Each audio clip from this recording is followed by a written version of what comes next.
你知道吗？你现在用的这台电脑，有可能是从一家卖电子表、起步资金只有20万人民币的小公司变出来的，而它最后却收购了 IBM 的 ThinkPad， 征服了全球。今天我们就要讲一个中国品牌如何从没人看好，一步步成长为全球 PC 霸主的故事。Lenovo 联想。故事的起点要回到1984年北京，那时候电脑对中国人来说还像是遥不可及的洋玩意。而中科院计算所的一位科学家柳传志，他不仅是科学家，更是一位高级工程师出身。正是这种对技术的坚持，让他一开始就想用科技去赚钱。当时他正苦恼着自己快40岁了，工资只有每月100多块，老婆孩子都养不起。他有一个疯狂的想法，搞一个公司用科技去赚钱。于是中科院给了他们20万元的创业基金，让柳传志带着10位同事成立了中国科学院计算技术研究所新技术发展公司。听起来是不是很拗口？这名字光念完泡面都泡好了。不过起名难听不是最惨的，最惨的是他们连自己是干嘛的都搞不清楚。卖电子表失败，做翻译机失败，甚至还试过倒卖进出口许可。直到1985年，他们做对了一件事，帮 IBM 的电脑做了一个汉字系统。什么意思？简单说就是把英文操作系统翻译成中文，方便中国人用。这套系统一推出，立刻卖爆，赚了第一桶金。联想通过这种系统本土化的方式，避开了与 IBM 等国际巨头在硬件上的正面竞争，这也是联想早期市场战略的雏形。自此，柳传志终于意识到，技术虽然重要，但市场更重要。在推出汉卡获得第一桶金后，联想没有急于立刻做 PC。从1986年开始，联想选择代理销售康柏、Compaq 等国际品牌的微机。这一步棋非常精明，它不仅帮助联想积累了资金，更重要的是让他们学习了国际品牌的销售和服务模式，为未来推出自有品牌并展开正面竞争打下了坚实的渠道和人才基础。这确定了联想市场先行的商业路线，即后人总结的贸工技战略，先做贸易，再发展工业和技术。于是他开始招销售跑业务，把科学家思维转向商人思维。1990年，联想终于推出第一台自主研发的电脑联想1号。虽然初期零件仍需进口组装，但这标志着从代理销售转向自主制造的关键一步。90年代初，中国电脑市场迎来了一场血腥的价格战。国际巨头如康柏、IBM 凭借技术优势涌入，但他们不熟悉中国的渠道和用户。联想抓住机会，凭借更快的反应速度、更贴近本土用户的设计，例如预装中文软件、更人性化的说明书，以及强大的3、4线城市经销商网络发动反击。联想的定价策略和深度本土化服务，让国际品牌措手不及，成功将康柏挤出中国 PC 市场榜首，为联想登顶中国 PC 霸主铺平了道路。而真正让联想起飞的是2件事。第一件事，统一品牌标识。公司名称一直用联想，但在品牌推广上，他们开始启用英文名 Legend。 这个 Legend 不只是传说，也是柳传志对品牌的期许。第二件事，大胆进军商用市场。那时候大部分人都觉得电脑只能在大学研究院用，但联想觉得政府机关企业也需要电脑办公，于是他们开始主动找企业谈合作，甚至开设售后服务点、技术培训班，做别人没做过的事。这个策略非常成功。到了1994年，联想已经是中国最大的 PC 品牌，接下来的一步就是上市。1994年，联想在香港主板成功上市，成为第一批登陆资本市场的中国科技公司。你可能想不到，这时候他们还只是个地区品牌。那全球化的梦想是怎么开始的？这就得说说联想历史上最关键的转折点之一——国际化前奏。1996年，联想开始大力进军家庭用电脑市场，而真正引爆家庭市场的是1998年推出的联想天喜。这款产品集成了许多家用功能。这个产品其实没什么黑科技，但它的营销方式让人眼前一亮。他们拍广告找代言，砸电视台，走进商场，还搞了一个很有名的广告口号：人类失去联想，世界将会怎样？这个广告几乎洗脑一整代人。更重要的是，它让联想的品牌从科研机构的设备变成了老百姓用得起的电脑。这时候联想在中国的市场占有率已经超过 30%， 稳坐第一。不过联想也意识到，光靠中国市场不够，全球才是战场。但怎么打国际市场呢？一开始联想也走过弯路，他们尝试在东南亚、欧洲卖机器，但根本没人认识 Legend 这个品牌，销售额惨淡。这时候有人提出一个建议，干脆别叫 Legend 了，改一个全新的名字，重新出发。于是 Lenovo 这个名字就诞生了。赖币代表 Legend，Novo 是拉丁文新的意思 ，New Legend。不过 Lenovo 这个名字的诞生也不是一帆风顺，原本联想打算把 Legend 这个名字直接带出国，结果一查吓一跳，欧美、东南亚已经有太多公司注册了 Legend， 根本用不了。更离谱的是，在澳洲还有一家叫 Legend Computers 的公司威胁要起诉联想侵权，联想只好彻底放弃原名，从几百个候选中跳出 Lenovo 这个新品牌名，还一口气在全球130多个国家申请商标注册。这个插曲也让联想第一次体会到，走出国门不只是产品硬，连名字也得先赢官司。2003年，这个新品牌正式上线，而接下来发生的事将会彻底改变联想的命运。2004年 IBM 宣布一件震惊世界的消息，他们要把个人电脑 PC 业务卖掉。这就好像麦当劳宣布不卖汉堡了，全行业都震惊了。因为 IBM 的 PC 业务是全球最老牌、最经典的之一，尤其是它旗下的 ThinkPad 系列是很多人心中的信仰之作。当时全世界都以为会是惠普、戴尔这些巨头来接盘，结果一个没人注意的中国公司 Lenovo 提出了收购意向，大家都傻了。一个亚洲品牌居然要买下美国 IT 的象征，这怎么可能？但联想真的做到了，他们不仅提出收购，而且还赢得了 IBM 的信任。用了近18个月的谈判时间，连 IBM 的高层都说，我们觉得他们是唯一能延续 ThinkPad 精神的人。这笔交易总金额高达 17.5 亿美元，联想成了第一家真正收购美国高科技核心资产的中国企业。2005年，这笔交易正式完成。你以为联想只是买了 IBM 的电脑业务吗？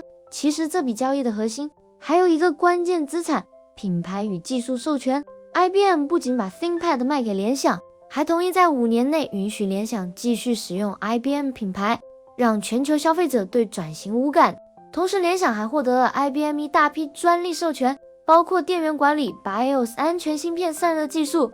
这些技术支撑了联想后续多代产品的稳定表现，甚至 IBM 还派出一个过渡顾问团队，常驻联想纽约总部，帮他们处理客户关系、品牌转移等事务，确保 ThinkPad 的信仰不中断。Lenovo 不再只是中国品牌，而是真正的世界玩家。而故事还远远没有结束，真正的挑战是怎么消化这头大象。2005年，联想收购 IBM PC 业务的那一年，他们的全球 PC 市占率只排第9，而 IBM 在欧美市场有几十年的品牌积累，客户粘性极高， ThinkPad 也一直是高端笔电的代名词。联想必须解决一个超级难题，怎么把中国产品的标签跟高端形象结合起来，而且文化差异更是一道大山。中国公司讲快刀斩乱麻， IBM 则注重流程制度。联想人习惯加班到深夜， IBM 高层下班就下班了。有一次联想员工半夜12点还在讨论业务， IBM 的美国经理冷冷回一句 This is not China。 为了整合文化，柳传志亲自出马，把联想分成2块，一个国际业务总部设在纽约，专门处理 ThinkPad 原班团队，另一个中国产业总部留在北京，继续稳住中国市场。更重要的是，他们不急着改掉 ThinkPad， 而是保持它原本的 DNA。 在整合初期，联想的管理层展现了极大的克制和尊重，他们将新公司的 CEO 职位交给原 IBM 高层史蒂芬·沃德 Steven Ward， 而联想的杨元庆则担任董事长。这种放权不放手的架构缓解了欧美员工的抵触情绪。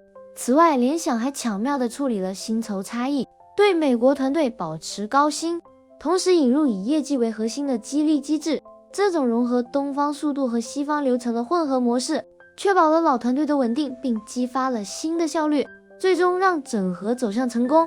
比方说那个小红点 Track Point， 还有方正外形强悍军规测试、极致键盘手感全都保留。甚至有几年，联想的 ThinkPad 团队连 logo 都没急着换，还是用 IBM 的蓝色 logo 做过渡。就是这一点尊重和谨慎，让许多老客户留下来了。而联想也开始逐步扩大市场。2006年，他们首次进入全球 PC 前5，比如在日本市场，联想就用合资这招迅速打开局面。2011年，他们和日本电脑老牌厂 NEC 合作成立合资公司，直接拿下日本 PC 市场第1。可见联想出海不仅靠买，也靠结盟。2009年挤进前3，2013年超越惠普成为全球最大 PC 厂商。从1984年卖电子表的小公司，到2013年 PC 市占第1，联想用了整整29年。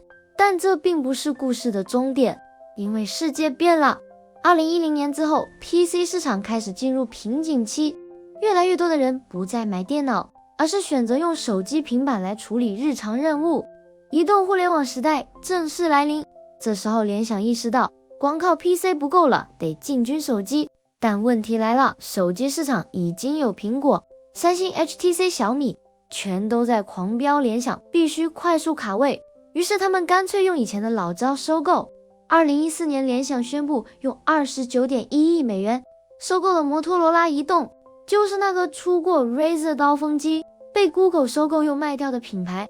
这个决定非常大胆，因为摩托罗拉虽然品牌响亮，但早已不是市场主力。Google 卖掉它的理由就是亏太多。联想赌的是，我可以用摩托罗拉的全球品牌加我的供应链能力，打一场翻盘战。但可惜赌输了。摩托罗拉的品牌在北美虽然还有一点价值，但市场早已被 iPhone 和三星瓜分，而在中国大家根本不买单，加上跟联想原有手机团队整合不顺，产品规划混乱，渠道战略反复，摩托罗拉几乎沦为鸡肋。2016年，联想手机市占率从中国前3一路跌出前10。其实在2013年左右，联想手机是国产4大天王之一。当年中国智能手机市场极度混战，联想靠强大的线下经销商系统，一口气推出多款千元机，一度登顶中国市场份额第1，甚至超过了当年的小米、华为、酷派。但问题也在这儿，联想的手机产品线太多，定价混乱，导致品牌识别度很差，用户根本记不住型号。这就像你点开一张菜单，上面全是干锅鸡、铁板鸡、糖醋鸡，你反而不知道哪一个最好吃。联想后来也意识到问题，但当时转型已经来不及，被一波互联网手机品牌反超掉出前5。这个阶段，联想内部有一句话传得很火，联想不是输在市场，而是输在战略。但别急，这家公司最擅长的就是低谷反弹。2018年，联想高层大换血，曾经带队在中国打出乐凤的长城回归手机业务，而集团 CEO 杨元庆也重新调整思路，把重点从盲目扩张改为精细运营。他们发现摩托罗拉虽然在大众市场难以竞争，但在细分领域还有潜力，例如游戏手机。于是摩托罗拉推出了电竞系列 Razer， 联想品牌则发展拯救者系列。例如新兴国家市场，摩托罗拉在拉丁美洲、印度还有不错口碑。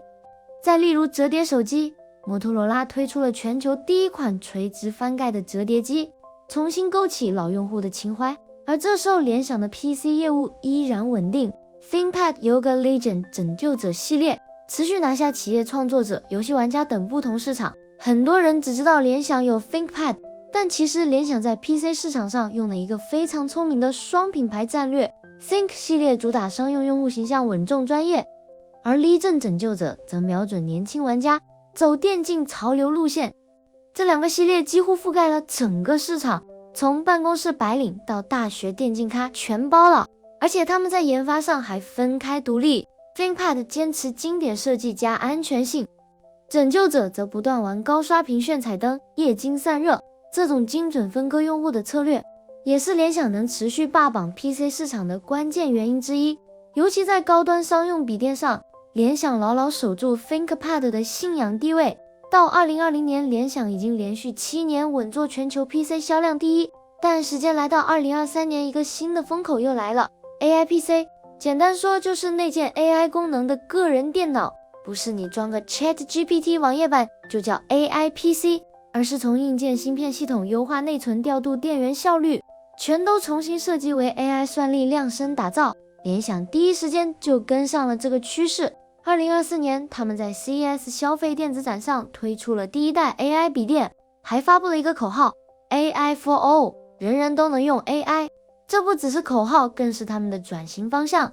联想的 AI 战略核心是混合式人工智能 Hybrid AI， 这意味着 AI 的算力不仅依赖于云端服务器，更重要的是嵌入在本地的 CPU、GPU 和 NPU 异构算力中。这样做的好处是显而易见的，数据隐私可以保留在本地，响应速度几乎是即时的，同时还能降低企业的云服务成本。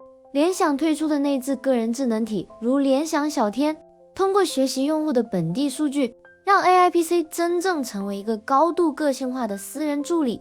为了实现这一目标，他们在全球设立 AI 研究实验室，和 Intel、AMD、NVIDIA、Microsoft 等合作开发 AI 优化系统，甚至把自家拯救者电竞本打造成 AI 训练平台，用来处理轻量级模型。而这些新布局也让联想摆脱传统硬件厂商的标签，变成了一个 AI 生态推动者。你可能没注意到，现在很多 AI 应用背后跑的服务器其实是联想的 ThinkSystem， 很多企业部署 AI 影像识别系统用的也是联想的边缘计算设备。除了 PC 和手机，很多人忽略了联想另一个安静却强大的业务——企业级服务器和数据中心。2014年，联想还收购了 IBM 的 X86 服务器业务，并且在全球布局 ThinkSystem 系列，用来支持大型企业、政府、科研等数据运算。在 AI 大数据语音计算爆发的今天，这块业务突然成了香饽饽，甚至在超级计算领域，联想的服务器也频繁出现。在各大国家级科研项目里，你用不到，但世界上最快的超级计算机很可能正在用它运算天气药物或宇宙模拟。2022年，联想企业业务营收高达近500亿人民币，成了支撑整个集团转型的重要支柱。可以说，联想并没有靠 PC 吃老本，而是悄悄在为下一个10年做准备。所以你看，这家曾经卖电子表的小公司，经历了 PC 战国、全球并购手机混战，再次转型 AI， 它几乎见证了每一个科技浪潮，也在每一波低谷中活下来，重生再出发。而这就是联想的故事。也许未来还有更多挑战，但联想已经用40年证明了一个道理：当你不断进化，就没有人能定义你。